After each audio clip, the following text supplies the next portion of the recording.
This tutorial review will show you how to add music in CapCut. If you're an iPhone user or Android user, it doesn't matter.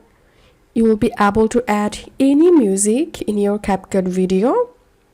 It could be YouTube music, Spotify music. So right now I will add a YouTube music to my video in CapCut. So I'm going to opening my YouTube app and searching for copyright free music.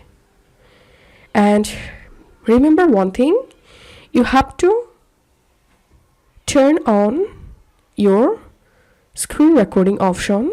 So turn on your screen recording on your Android or iPhone, then play the music on YouTube.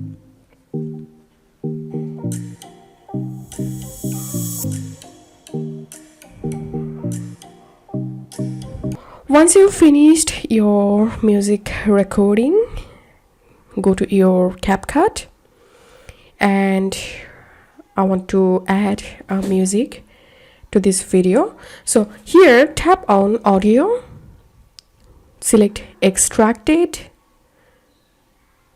and here select the screen recording and tap on import sound only.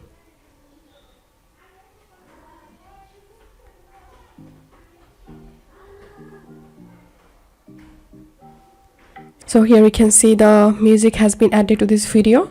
So this is how we can do it. If you find this video helpful, don't forget to subscribe Tutorial River. See you in the next video.